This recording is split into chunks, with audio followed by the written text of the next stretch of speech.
ધોરડો એ ગરવા ગુજરાતનું ગૌરવ છે. કચ્છનું ધોરડો વૈભવશાળી રજવાડી ઇતિહાસ ધરાવે છે.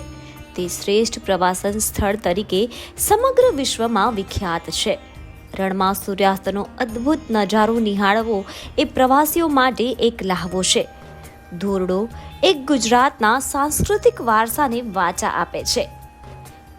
કચ્છની સરહદનું અંતિમ ગામ ધોરડો કે જે 400 વર્ષ જૂનું ગામ છે અને એશિયાના સૌથી મોટા ધાસિયા મેદાન બની વિસ્તારમાં વસેલું છે.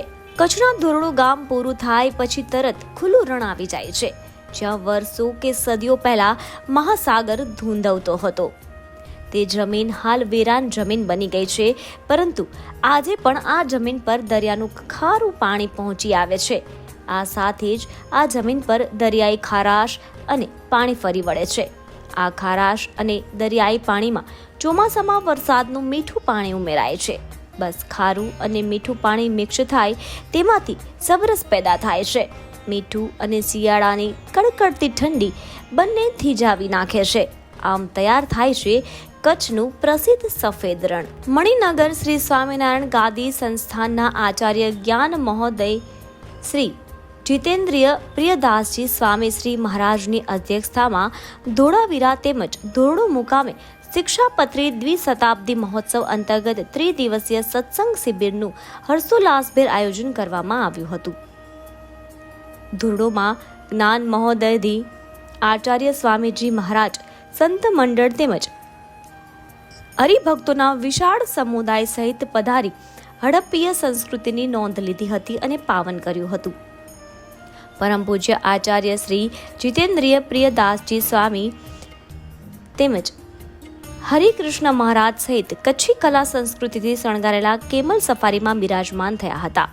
તેમજ સંતો હરિભક્તોએ સમૂહ ધૂન ભજન કરતા કરતા સફેદ રણ પધારી પુનિત પદાર્પણથી પાવન કર્યું હતું. પરમ પૂજ્ય આચાર્ય સ્વામી શ્રી મહારાજે ધોરડો સફેદ રણ મુકામે શ્રી હરિકૃષ્ણ મહારાજની સંધ્યા આરતી તેમજ સંધ્યા નિયમો પણ કર્યા હતા. ધોરડો મુકામે શિક્ષાપત્રી દ્વિશતાબ્દી મહોત્સવ અંતર્ગત ત્રિદિવસીય સત્સંગ શિબિરમાં જ્ઞાન મહોદયજી આચાર્ય સ્વામી શ્રી મહારાજની નિશ્રામાં સમૂહ પૂજા શિબિર, સત્સંગ, પ્રશ્નોત્તરી, કથા વાર્તા, સમૂહ રાસ, જ્ઞાન સાથે ગમ્મત, ધ્યાન, યોગાસન વગેરે વિવિધ આધ્યાત્મિક સભર કાર્યક્રમો પણ યોજ્યા હતા. બ્યુરો રિપોર્ટ, TRC 24 કલાક, અમદાવાદ. યુનાઇટેડ વર્લ્ડ ટુરિઝમ નેશને કચ્છના આ છેવાડાના ધોરડો ગામને સુવિખ્યાત કર્યું છે દેશ વિદેશની અંદર. ત્યારે શ્રી સ્વામિનારાયણ ગાદીના આચાર્ય જ્ઞાન મહોદયજી પરમ પૂજ્ય શ્રી જીતેન્દ્રિય પ્રિયદાસજી સ્વામીજી મહારાજ સંતો ભક્તો સાથે સત્સંગ શિબિર કચ્છ 2024 એનું આયોજન હેઠળ અહીંયા ધોરડોમાં પધાર્યા છે.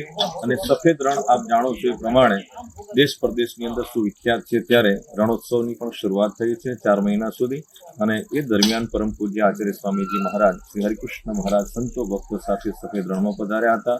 સાથે સાથે પૂજા શિબિર, સત્સંગ વિકાસની એ અધ્યાત્મલક્ષી અને જ્ઞાન ચર્ચા, ધ્યાન વગેરે અધ્યાત્મ સભર કાર્યક્રમોનું આયોજન પરમ પૂજ્ય આચાર્ય સ્વામીજી મહારાજના સાનિધ્યમાં કરવામાં આવ્યું હતું. જય સ્વામી.